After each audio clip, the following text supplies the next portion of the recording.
Assalamualaikum warahmatullahi wabarakatuh. Selamat pagi.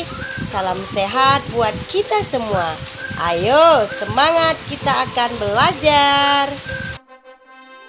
Senang rasanya Ibu, kalian sudah duduk di kelas 9. Rasa bersyukur karena sudah naik kelas juga merupakan pengamalan sila pertama Pancasila. Itu ketuhanan yang Maha Esa. Baiklah anak-anak Ibu, pada bab 1 ini kita akan belajar dinamika perwujudan Pancasila sebagai dasar negara dan pandangan hidup bangsa. Dari pembelajaran kegiatan hari ini diharapkan kalian menjadi siswa yang memiliki keyakinan yang tinggi akan keberadaan Pancasila sebagai dasar negara dan pandangan hidup bangsa dengan rasa ingin tahu, ketelitian dan mampu berpikir kritis. Agar Ananda semangat, mari kita menyanyikan lagu Garuda Pancasila yang diciptakan oleh Bapak Sudarmoto.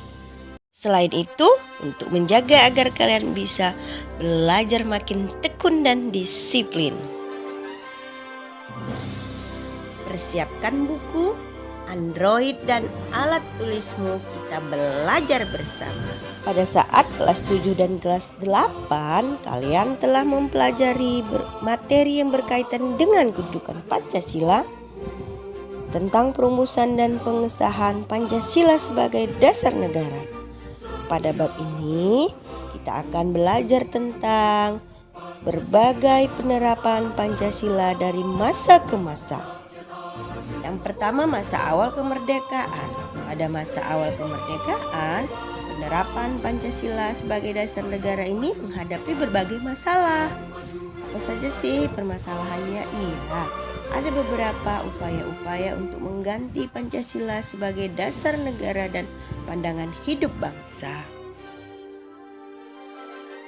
Upaya-upaya untuk mengganti Pancasila sebagai dasar negara, contohnya ada pemberontakan Partai Komunis Indonesia (PKI).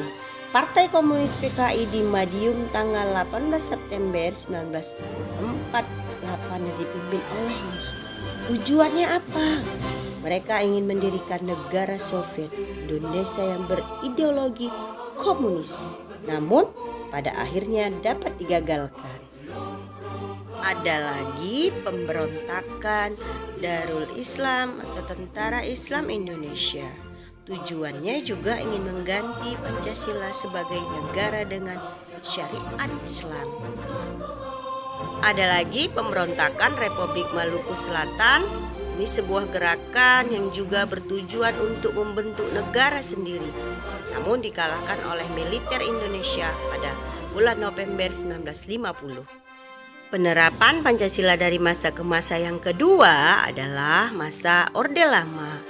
Masa Orde Lama ini diwarnai dengan sistem demokrasi terpimpin oleh Soekarno.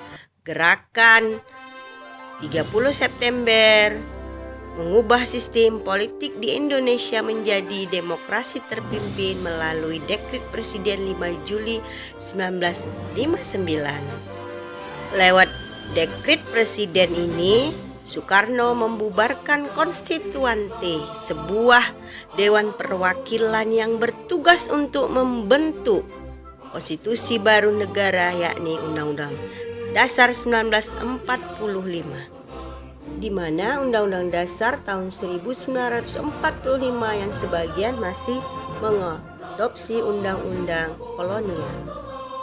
Berikutnya, penerapan Pancasila dari masa ke masa, masa Orde Baru yang disingkat dengan Orba, sebutan bagi masa pemerintahan Presiden Soeharto di Indonesia. Era ini juga dimulai masa transisi yang singkat antara tahun 1966 sampai 1968. Visi utamanya adalah untuk melaksanakan Pancasila dan Undang-Undang Dasar Negara Republik Indonesia tahun 1945 secara murni dan konsekuen dalam setiap aspek kehidupan masyarakat Indonesia. Masa reformasi tahun 1998 sampai sekarang ini adalah masa reformasi yang menerapkan Pancasila sebagai dasar negara, namun terus menghadapi berbagai tantangan. Akan tetapi tantangannya diwarnai dengan berbagai kehidupan yang serba bebas terhadap beberapa hal negatif yang timbul. Contohnya, munculnya pergaulan bebas, pola komunikasi yang tidak beretika, peredaran narkoba, aksi anarkisme, serta vandalisme.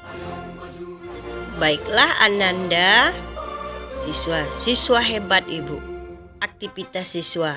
Sekarang, tugas Ananda tuliskan di buku catatanmu berbagai peristiwa penyimpangan terhadap nilai-nilai Pancasila sebagai dasar negara sejak awal kemerdekaan sampai masa reformasi. Ananda cukup menuliskan satu saja penyimpangan dari setiap periode Pancasila dari masa ke masa. Untuk mengerjakannya, Ananda bisa mencari informasi di buku paket PPKN-mu, kemudian bisa juga mencari berbagai informasi di internet. Selamat mengerjakan buat Ananda yang hebat-hebat. Untuk minggu depan kita belajar dinamika nilai-nilai Pancasila sesuai dengan perkembangan zaman. Baiklah Ananda, sebelum kita akhiri mari kita refleksi. Lihat gambar ikon yang Ibu tampilkan. Apakah Ananda sudah pelajari hari ini? Apakah Ananda senang, bosan, kecewa? Oke, kemudian sebutkan hal yang menarik dari aktivitas pembelajaran yang sudah Ananda lakukan. Berikan alasan. Ibu harap pembelajaran hari ini menyenangkan, bukan membosankan. Baik, terima kasih. Semoga pembelajaran hari ini bermanfaat dan bernilai guna buat Ananda semua. Semoga tetap semangat mengerjakan tugas. Patuhi protokoler kesehatan jika keluar rumah. Salam sehat, salam semangat, salam Pancasila. Selamat pagi. Wassalamualaikum warahmatullahi wabarakatuh.